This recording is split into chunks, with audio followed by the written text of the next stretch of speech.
back to yet another episode of 3D Reviews, the only show where we obsess over a dead and or dying film format that not even IMAX really seems to be much interested in these days, which is extra sad because IMAX documentaries are the best.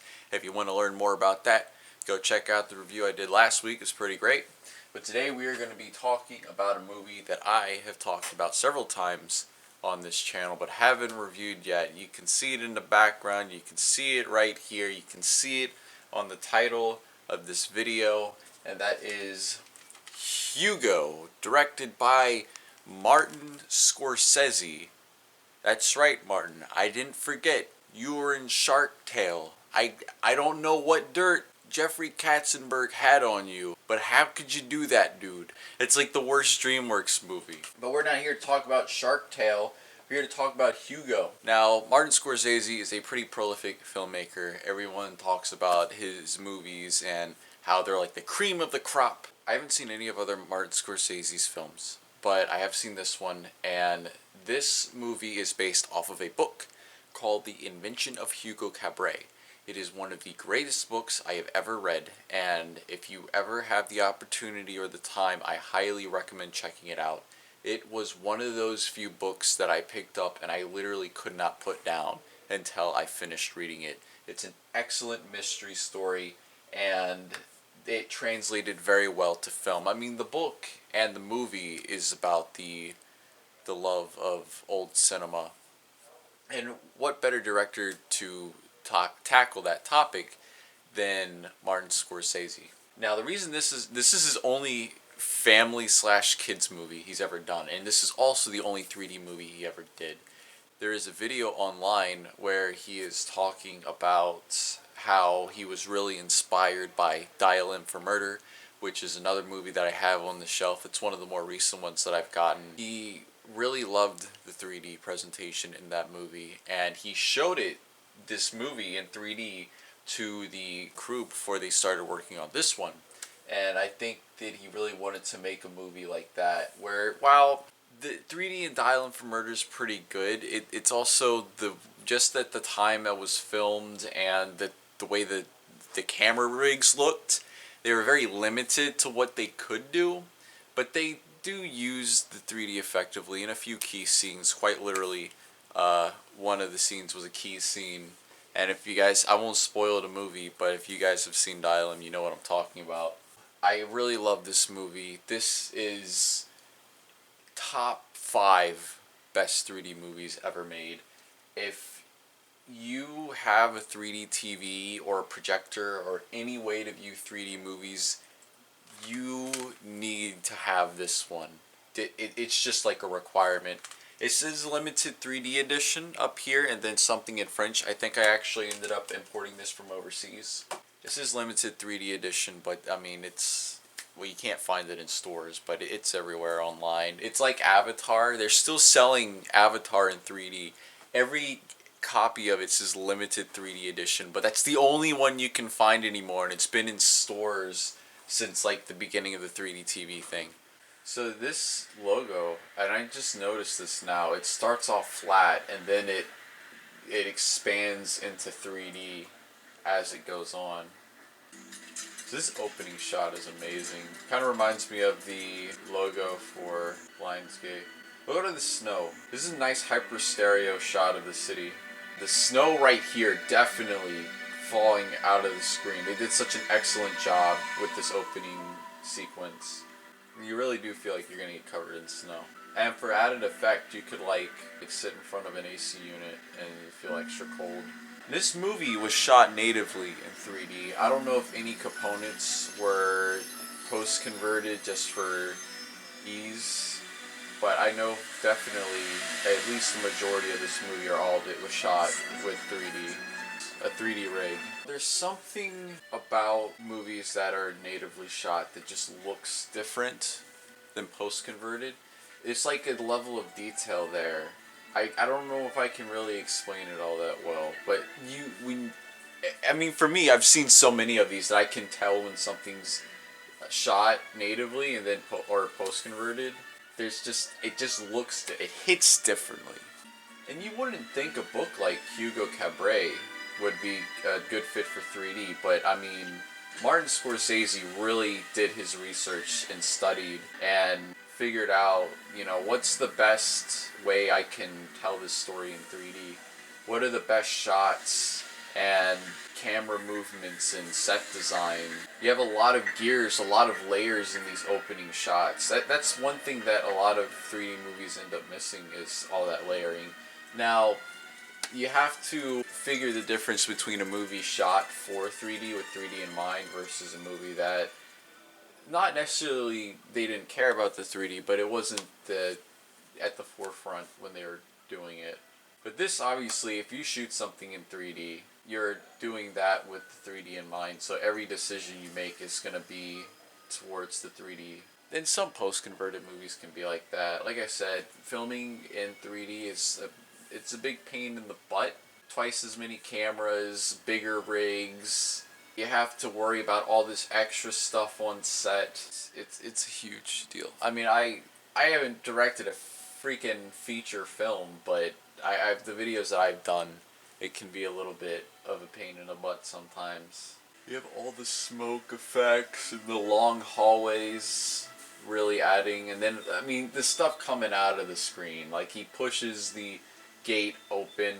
Martin Scorsese, he was really like, I really want this movie to be the premiere. I mean, this guy is a legendary filmmaker, so every aspect of these movies, every aspect of the movies that he does are going to be top notch. He's going to put every attention to detail in it. This is Asa Butterfield as a young lad playing the titular character Hugo Cabret.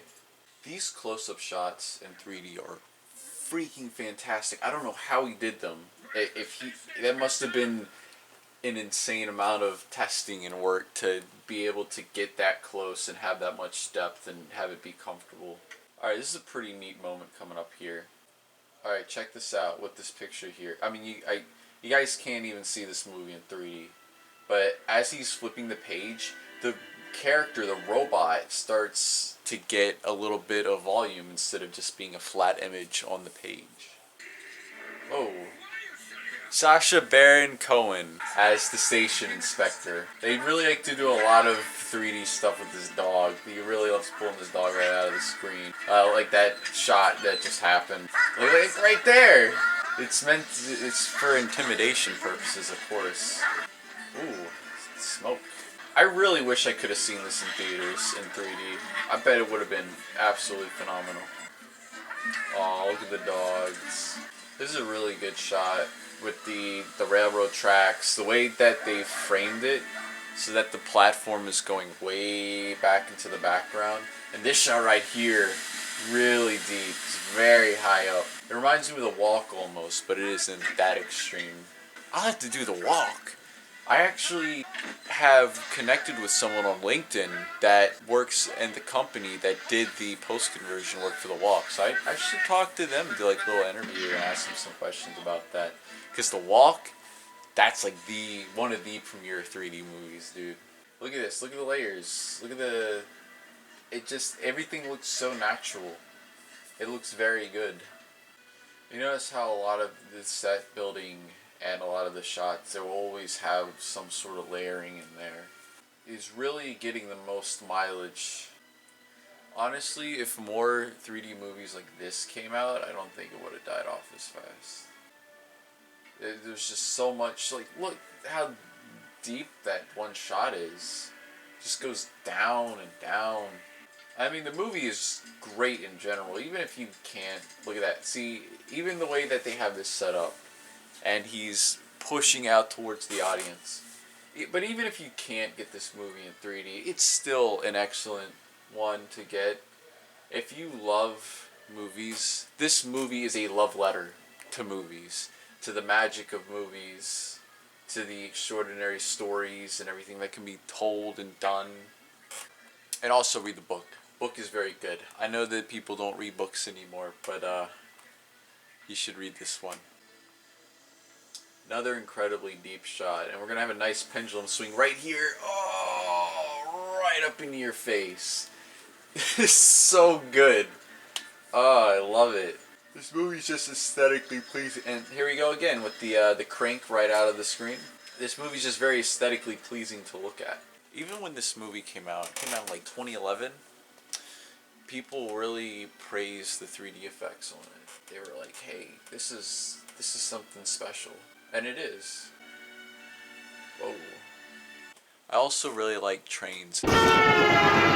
This movie takes place in a train station, and so that also helps. Everything about this movie, this movie was like specifically designed for me to like it. Like it was engineered in a lab, and they were like, okay, we're gonna base it off this book. That's really cool. It's gonna have like an animatronic. That's okay. It's gonna have trains. It's gonna be in 3D. It's gonna be all these things, and it's specifically designed for this one guy who likes all those things. Man, that's wicked. The other great thing about film, I mean, I don't know any of this. I've been told by Phil. I talked to Phil McNally. He's a really cool guy. He said that post converting a movie is cheaper and easier than shooting one in 3D. I was about to say that when you shoot it in 3D, you can just put all this crazy detail in it. And you don't really got to worry about any of those pieces getting lost in the fold. About not being correctly placed or volumized or anything by a human or a really, really terrible JVC computer workstation. This was the real linchpin in the book. Like, this was like, what's this thing gonna draw? That was such a huge motivator to keep reading. Just so fascinating. And the crazy thing is that this stuff is based off of real mechanical guys that these people would create, and that they could draw things or do certain tasks. Oh, wow. Get the ash right in your face. Now, I think this is stop motion, the mouse, but I don't know. It'd be such a strange thing to do stop motion for, but it looks cool. Ooh, look at the guitar coming out at you. Ooh, lights. Blinded by the lights. This is a classic Buster Keaton. Oh, finger point. You gotta do the finger point out of the screen. I mean, come on. And the siren, the speakers there. Oh, another negative parallax dog moment. Alright, check this out. Look at that. Oh, they push him so far. His head. That's the most intense 3D shot in the movie. And he just right up into your face. It's really cool. Oh, check it out, getting stepped on right in your face. Gotta do the hands right up in your face. You always gotta do the hands, dude. Yeah, boy. I wonder if this automaton does commissions. I just figured it out. That was a nice little clever moment. It's essentially a picture is worth 1,000 words. So she was gonna go through like this whole story and everything, and all he had to do was just show her the picture, and she immediately understood. It's also kind of the power of visual storytelling. This is also a nice shot, all the way down to the ground. I'm just completely baffled how they managed to fit the camera in these teeny tiny space. I know they're doing a bunch of trickery. There's probably a lot of compositing and the space that's probably just like a one piece of wood in front of the camera, but they were able to do so much with the 3D rigs. They just above and beyond. And this is a nice paper scene with all the little papers flying everywhere. Another nice long shot with the railing going all the way into the back. So I was gonna do a 3D remake of this, but then it turns out the Lumiere brothers beat me to it 100 years ago. So I guess I won't do that. I could do like a modern remake, soft reboot. I assume that property is now public domain. I could do that. I could do like the modern interpretation. This is literally me. It's really cool to see these remade today in 3D and in color. Especially since all these shots are done on basically just layered. Like you see there, like they have the fish tank, then they have the actors, and then the different sets layered over top of each other. It's really good. It's a nice deep shot. And you have the ball thing flying out into the audience. Oh, right in your face. The wrench. Oh my gosh. Ooh, look at that. Dude, that kid got freaking obliterated. And check this out right here. Oh wow. That scene where the train crashes out of the train station, one, is obviously based off of a real event. But two, that was an actual model and set that they built. And they crashed the model train through the building. It's really cool. Ooh, all these layers and gears. Oh, it's so weird. Oh, it's so deep. It's so deep, dude. It's so spectacular that they were able to accomplish all of this stuff just in camera. All these sets and everything, all these effects. There's no computers, no... I mean, the first editing that was ever done with the computer was Star Wars, and that was 1977. Well, probably 76 when they were editing it into 77. It's a fun little dog bark outside. Just extraordinary how much you're able to accomplish with just in-camera effects. I'm gonna pause for doggy time. No, now he doesn't want to come in here. Let's continue the review, shall we? It makes me wonder how people in the early 1900s would have reacted to a movie like Transformers. They would have just died. Imagine showing them an IMAX 3D documentary. They wouldn't even know what to do. I'm ready. Ooh, nice negative parallax there. Look at the layering you got here on the rocks or the rubble and the bricks.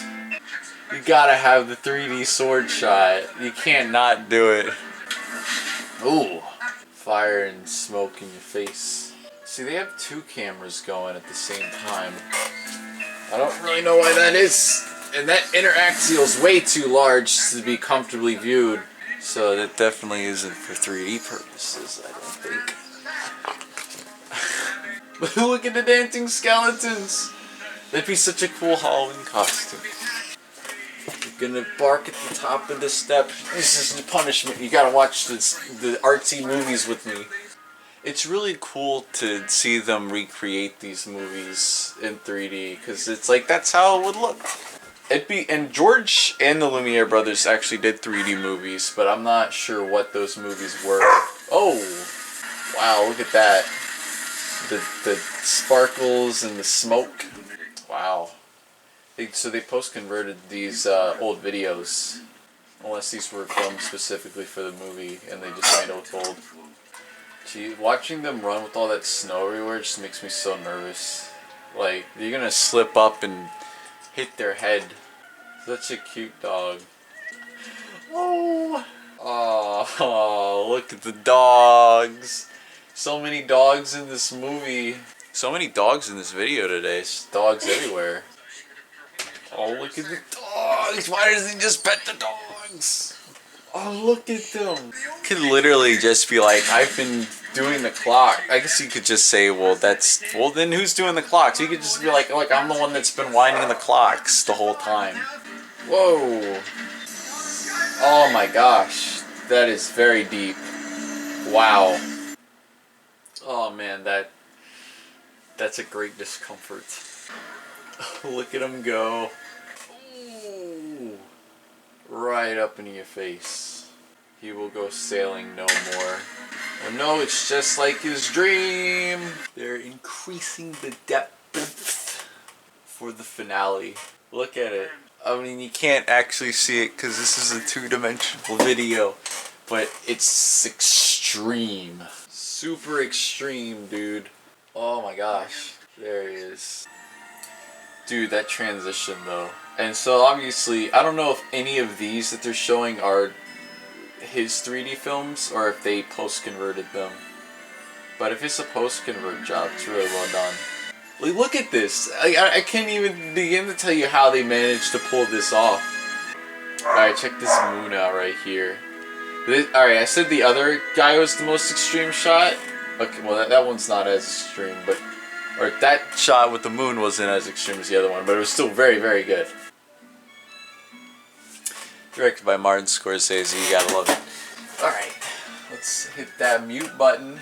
The Avengers, Brian Selznick. That's the guy that wrote the book. Very good book. Let's do a rundown. It's just good.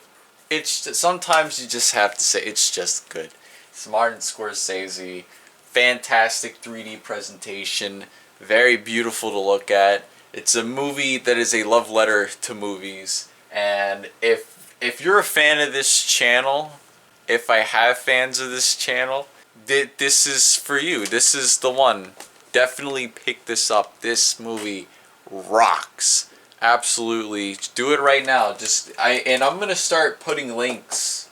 And I may go update the other descriptions, but I'm gonna be putting links in the descriptions of these videos where you can go buy these movies because they're mostly are very good. I do have a few on the shelf that are gonna be like, this is how you don't do 3D. Thank you guys for checking this out. It's just a very good movie. Very, very good. But thank you for checking this video out. I appreciate it. It's been very nice out here recently. And with things opening up, I'll be able to actually go out and do more videos at interesting locations. I think that's all I gotta say. Remember to get your vaccines. Very important. And you all have a great day. And I think the dog is crying, so I'm gonna go check that out. You guys have a great day.